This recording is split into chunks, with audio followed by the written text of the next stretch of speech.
মিনাস এই জায়গাটার নাম কি বলে? এই জায়গার নাম বড় পুষ্কর। হুম, আন্টি এখানে একটা ঘটনা হয়েছে তো। কি ঘটনা? এই ঘটনা একটা নাগিন সাপের। নাগিন সাপ? এটা একটা বড় পুষ্করণী আছে। তারপর? এখানে একটা নাগিন সাপ আছে। তারপর এই নাগিন সাপ কেউ ধরতে পারেনি। এই নাগিন সাপকে কেউ ধরতে পারেনি, কিন্তু একদিন এক সাগরে এসেছিল। সে একে ধরতে আসে, কিন্তু তা মারা যায়। তার কল্লায় পুষ্করিণী ভেসে ওঠে। খুবই অবাক্রান্ত, কেউ ওই ডরে এই পুষ্করিণী নামতো না। সাপুরে যে সময় ডুব দিল, সময় মাথাটা বেঁটে গেল আর পুরো শরীরটা গাছ হয়ে গেল। ডাকতে এ পুষ্করিণী মাঝখানতে ওই জায়গাটাতে একটা লাল একটা সাদা একজন মনির মতো।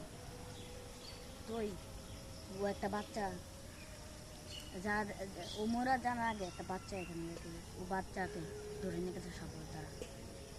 তারপরে পুষ্করিণী এখনো পর্যন্ত কেউ নামে না, কোনো কিছু করে না। কিন্তু কিছুদিন আগে শোনা গেছে নাকি একটা অ্যানাকোন্ডা সাপ দেখা গেছে।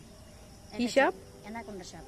সেই সাপটা এক আছে মানুষদের এখানেই আছে, এখানেই আছে।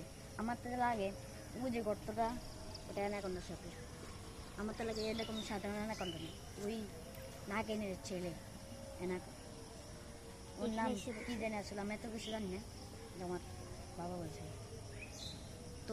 তো আপনাদেরকে সেই কথাগুলো শেয়ার করলাম। আসসালামু আলাইকুম, সবাই ভালো থাকবেন।